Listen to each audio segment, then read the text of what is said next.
Hello and welcome to my channel. This is an educational channel and we try to check out things that you probably haven't heard about, maybe not know about, things that are pretty obscure, but they would, if you did know about them, they'd affect your life in profound ways. Earth-shattering discoveries, grand unified theories, and a lot of Bible decodes lately.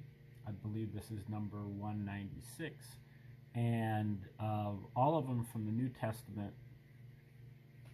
We've been looking a lot at the Roman origins hypothesis, that the Romans were the ones who wrote the New Testament as a psychological operation against the Jews, who they had just gotten done fighting against in a war.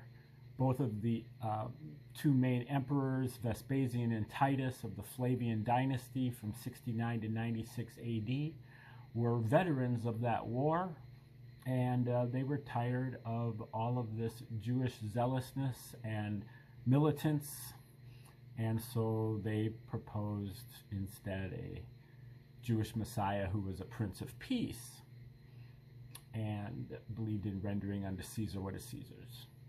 That is just kind of the Cliff Notes version, or not even. Basically, the Romans had the motive, they had the MO, they had the opportunity. They were the only people who had the opportunity. And they embedded the Gospels with so many patterns, especially when you decode it with the works of Josephus, who was a Roman agent living at Caesar's palace and one of the court historians to the Flavians, and in fact an adopted member of their family known as Flavius Josephus. And when you read Josephus at the same time that you read the Gospels, and you kind of know what you're looking for, you will see parallels galore. Those parallels are way beyond any type of statistical probability of them being coincidental. There's literally, I mean, several hundred, if not thousands of them. And, you know, there might be a lot of inside jokes that we're not getting, you know, so there's probably still more in there that we haven't even discovered yet. But many of these were discovered by Joseph Atwill in his book Caesar's Messiah, and Shakespeare's Secret Messiah, and also by Michael Menescot's in his new book called Christianity's Origin as a Flavian Secrecy Cult. And way back before that, a lot of them were discovered by Abelard Reiklin in his short book, The True Authorship of the New Testament, and independently discovered by Roman Piso in a lot of his books. Most of his books, I believe, have been lost, but he's got 1 million articles out on these various subjects. Now we're going to look into a different spin on this.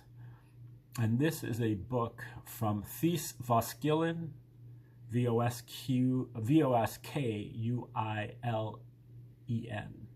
Voskuilen. Thys Voskuilen and Rosemary Sheldon. And I believe Rosemary Sheldon is an American intelligence agent. And this book is called St. Paul, Roman Intelligence and the Birth of Christianity.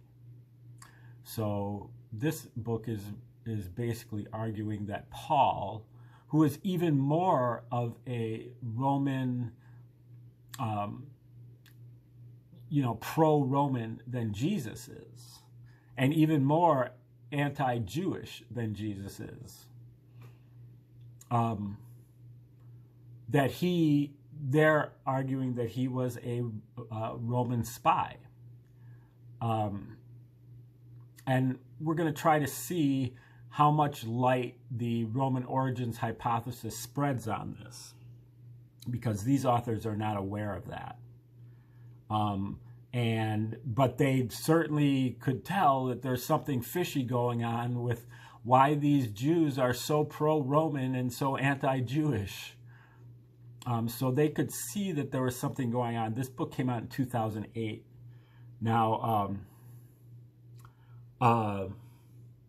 Atwill's book is actually from 2005, Caesar's Messiah, so they could have potentially read that book. But the evidence doesn't indicate that from just me having read this book. I'm just trying to get it in the right format so I can read it as well as I can here. It's in a, I'm reading off a PDF on the computer, and this guy's fingers are all over the copies that he's making. So I'm just like looking at his finger. He's trying to hold the book in place so he can take a good photograph. Okay. Hopefully and this one he's got 3 fingers in there. Okay. And this particular page is way out of focus. So hopefully this doesn't become a problem. This particular picture has 4 fingers in it. Okay. Now we got to the table of contents. We're going to read the introduction, and we might be able to get that done here today. But you know how these books go. You got to get through the table of contents, the table of maps. This page is intentionally left blank, and then we get to the timeline, which we don't really need right now, but maybe we'll look at that later. And this is the preface, and it's written by Rosemary Sheldon. This work is the collaborative effort of 2 people, but it is the brainchild of only one, Thies Voskuilen. It was Thies who conceived of the project for his master's thesis at Groningen University. It sounds German. It might be Dutch. I'm not sure. I think Thies is Dutch. That's a Dutch name. Okay. While working on this historical investigation, he contacted me with questions about the possibility of St. Paul having connections to Roman intelligence. Although the thought had crossed my mind and had even been suggested to me by other people, I had never had time to pursue a subject which to me seemed at the time speculative at best. Thies published his book as Alias Paulus, which came out in 2002, which became a book club selection and caused no small amount of controversy in the Netherlands. He bravely took on his critics in the clergy on both television and radio. After discussions on how to present Thies's work to the English-speaking audience, we decided to collaborate on an article which appeared in the journal Small Wars and Insurgencies in June 2005, entitled Operation Messiah: Did Christianity Start as a Roman Psychological Counterinsurgency Operation? So, even though they're not familiar with the Roman origins hypothesis, they're knocking right at the door of it, and they've already got the core of it, the Roman psychological operation. The more we discussed Paul, the more I realized that there was not much evidence for any interpretation of Paul's life and activities. And that's what I love. One thing I love about the Roman origins hypothesis is that the strongest evidence comes directly from the scriptures, directly from Pauline epistles, directly from the Gospels. But you just have to kind of have the code to be able to understand what is being said. But it's directly from the scriptures. Even the small amount of material that we have is self-contradictory and inconsistent. It is no wonder then that so many scholars with a theory about Paul end up dismissing certain passages and interpolations or uncharacteristic of Paul as interpolations or uncharacteristic of Paul, as if we knew what was characteristic about him. Exactly. Although I had considered Paul's connections to the Romans, I did not think that there was enough evidence to write an article on it, let alone a book. With more research, however, it became clear that our own interpretation could be clearly set out within the standard narrative of Paul's life and actions. The only reason the traditional view seemed so secure was because it had the imprimatur of the church behind it. The fact that Paul is sometimes referred to as the second founder of Christianity and a world religion has grown up on this base does not prove anything about Paul's life or actions. We must go back to the ancient sources, in this case Paul's letters and Acts. But even then, we are on shaky ground since the two sources disagree. And there is controversy over their date, authorship, and in the case of Acts,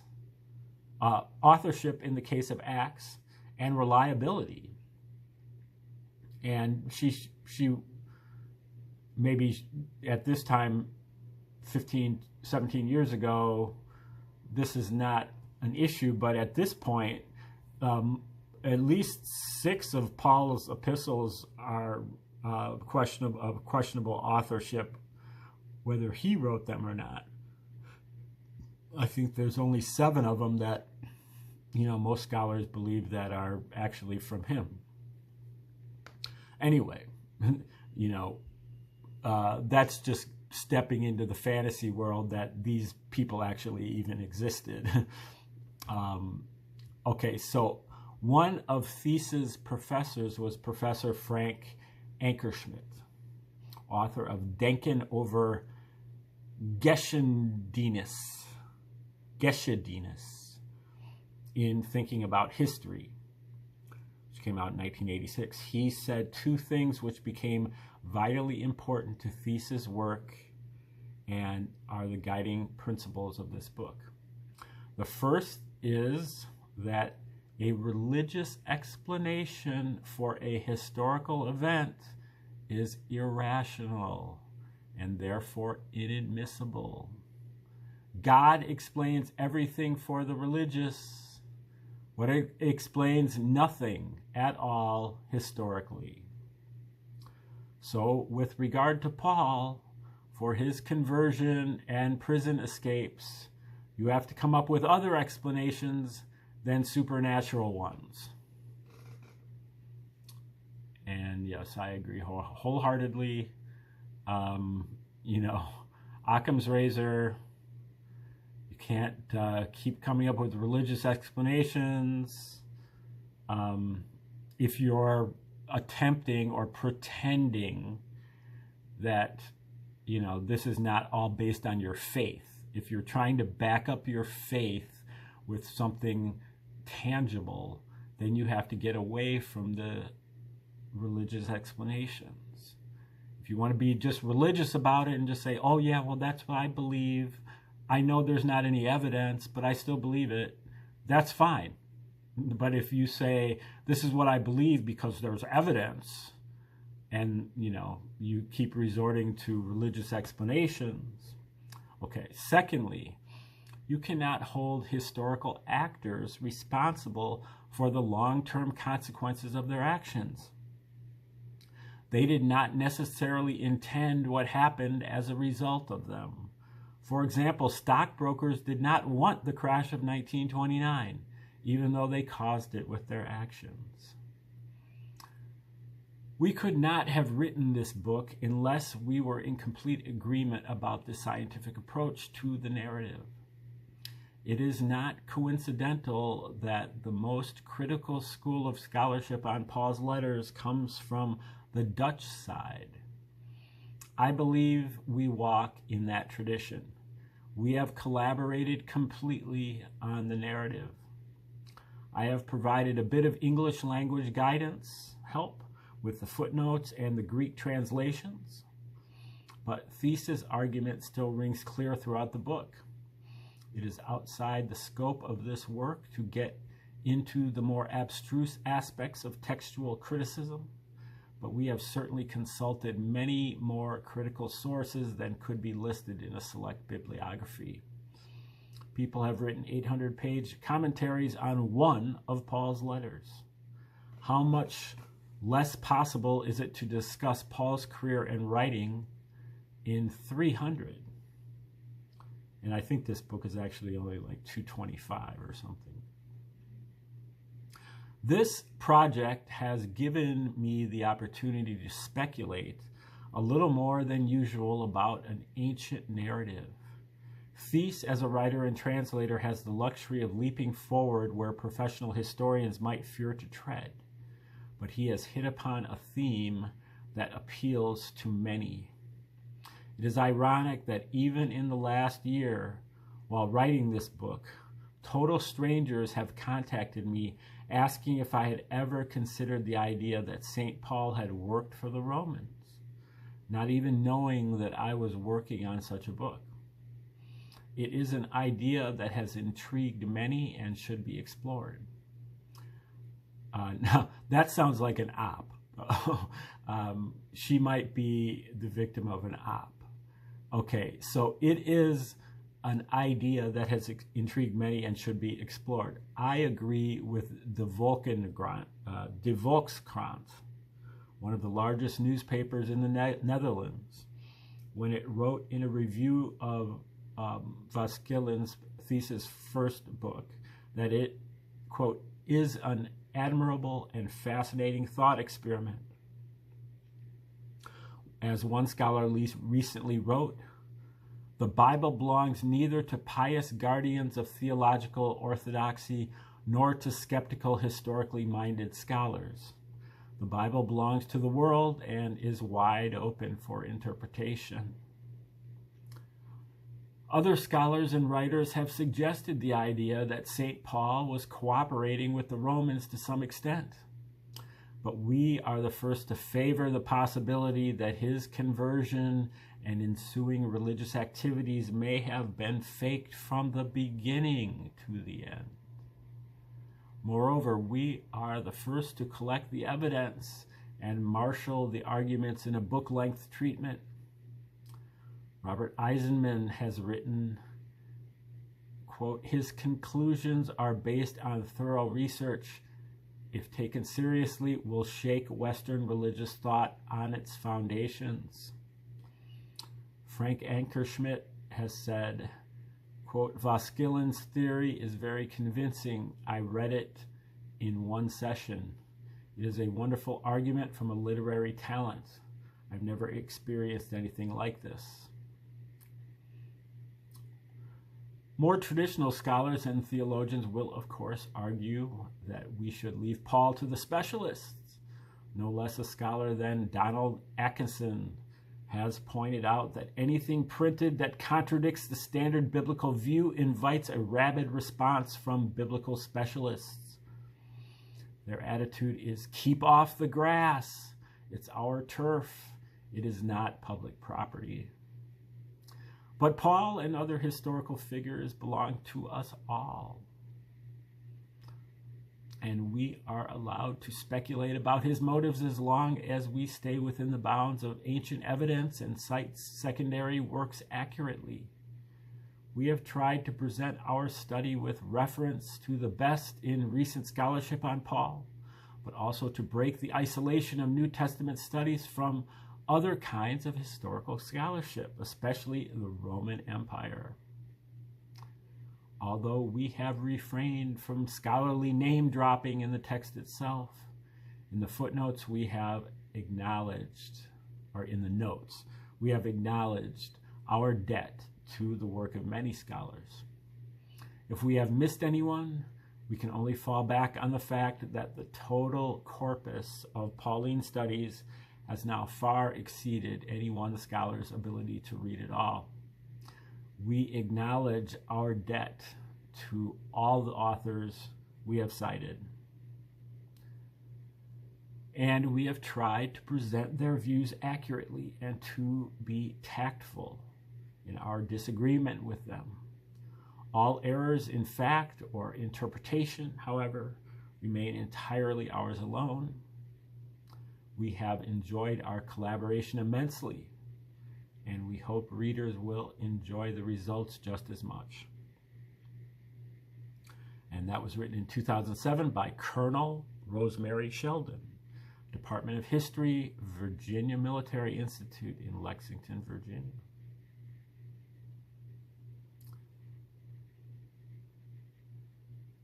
Okay, now, this is the second preface, and this one is from Thies Voskillen. If it walks like a duck, talks like a duck, and looks like a duck, it is probably a duck. The problem with identifying intelligence agents in history is that this kind of common sense can be used in two ways. Was he a duck because he walked and talked like a duck? Or was he a spy because he walked and talked exactly like a spy would if he wanted to pretend to be a duck? When trying to catch a spy, the trick is often not to focus on the talking, but to look at the context in which the suspect operates. Does he suddenly live beyond his means? Does he have any suspicious friends? Does he disappear off the radar from time to time only to return as if nothing out of the ordinary has happened, without a satisfactory explanation for his absence? Is he treated a little too well by a government that should really be his enemy? Spies have often been caught not because of the image they made great efforts to convey, but because of their behavior when they thought nobody was looking. Sometimes the treatment they received at the hands of others gave them away. In the story of persecutor Saul of Tarsus, or Paul, we also find such oddities, especially when it comes to his relationships with the authorities. Why was this government agent never accused of desertion after he chose to join the enemy? That is right after his episode on the road to Damascus. He just flipped. The agents should have just arrested him right there for flipping. Okay, so during the next 20 years, why was he never arrested for being a dissident? How is it possible that he was such good friends with the authorities, even though he was the leader of an organization that these very same authorities were persecuting? Many scholars, now to be fair, the Roman persecution of Christians, I believe, was heavily overstated, and they may not have been persecuting the Christians at all, but rather the Jewish Christians. Many scholars have written about a remarkable pro-Roman side to Paul's identity and contribution to the New Testament. Even Paul's contemporaries distrusted him very heavily. Among them was Jesus' brother James. Various members of the original Jesus movement thought their persecutor was taking his new convictions and, faking his new convictions, and that he had become a wolf wearing sheep's clothes. These people had known Jesus personally. They knew Saul. They looked him in the eye when he presented himself as a follower of Jesus, and they did not believe him. At various points in time, they even tried to kill him. Do we have any proof for our thesis that Saul was, and perhaps always remained, a government agent? Can we make it an objective fact that he laid down the sword only to exchange it for the pen? The answer is not any more than his contemporaries could, not any more than can reasonably be expected after nearly 2,000 years, and not any more than anyone can prove that Saul was sincere about his sudden desertion. The more relevant questions seem to be, which possibility is the more likely one, and which interpretation really needs to be proven? It could be argued that if a known government agent joins an illegal organization, the organization in question does not have to prove that he is going undercover. Rather, one could say it is the agent who has to prove that he is not going undercover. Members of a Muslim fundamentalist organization obviously do not have to prove a known Western government agent is going undercover when he says he wants to join them. Nor is the burden of proof upon an impartial author of this agent's biography. It is clear that the agent has the training, means, motive, and opportunity to lie. Deception is an essential feature of his job, and thus the possibility that he is engaged in a clandestine operation should be kept firmly in the reader's mind, regardless of where his political or religious sympathies lie. As going undercover was as accepted a police strategy 2,000 years ago as it is today, in this book, we have tried to investigate the much neglected possibility that government agent Saul took part in a clandestine operation aimed against a Jewish fundamentalist organization, simply using the cover story of being a convert. This book explores the idea that those contemporaries who distrusted him from the very beginning may have been right. After all, they were his recent victims who witnessed him and were thus in a much better position to judge his behavior and the way he was being treated by the authorities than any reader of his text 2,000 years later. Marcus Wolf, former head of East Germany's Foreign Intelligence Service, wrote that any history worthy of the name cannot be written only by the winners. Indeed, there is no reason why winners of a military conflict cannot be excellent liars, nor why the losers cannot be excellent judges of character. This is not the first time that it has been suggested that a desire for spiritual guidance can be abused for intelligent purposes. One rumor has it that the CIA was responsible for the Dalai Lama's escape from Tibet in 1959. One scenario, as described by a former American agent allegedly involved in the operation, is that a spiritual guide to the Dalai Lama faked a trance in which an oracle instructed him to go to the West. The instructions played a significant role in his decision to actually do so. The instructions, however, were scripted by the CIA. The scenario has a strong resemblance to that of government agent Saul of Tarsus faking a religious trance, if only because the source tells us that an intelligence officer can indeed come up with this kind of strategy.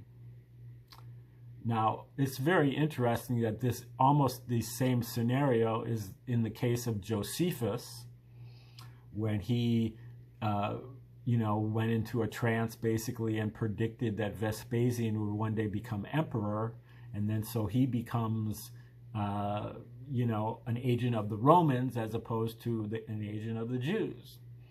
And same thing with Yohanan ben Zakkai, the founder of Rabbinical Judaism, He also went into a trance, and he predicted that Vespasian, or possibly Titus, not exactly sure which, would eventually become emperor. And when he did, he hooked him up with a big land grant so that he could start his university for studying the Torah. And that's where both the Talmud originated, the Mishnah, and also the beginning of rabbinical Judaism. It is not very difficult to imagine a modern-day intelligence agent communicating a fake religious message to ingratiate himself with the enemy. It seems more than likely there is at least one CIA agent who knows how to pretend to be a fanatical Muslim, or an FBI agent who is able to pretend to be an anti-abortion activist driven by strong religious convictions. These are assumptions based on common sense. Common sense also dictates that an historian studying the alleged conversion of Saul of Tarsus must take foul play into account. If we agree that 2,000 years ago it would not have been any more difficult for a government agent to fake allegiance to a contemporary religious group than it is today, we are obliged to take a cold, hard look at the possibility. Okay, that's the end of the preface, both prefaces. And they're going to go into the acknowledgments, which no disrespect intended, but we're going to skip that. And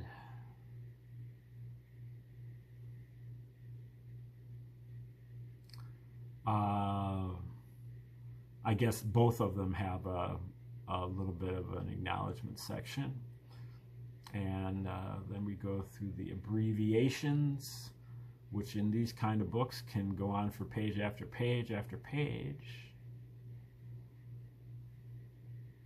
And now we're at the introduction.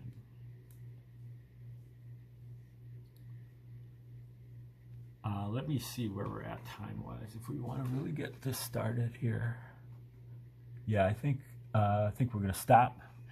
We'll start with the introduction tomorrow. So tune in, like, share, subscribe, and comment as you see fit. And come back tomorrow to start this book called Operation Messiah. Have a great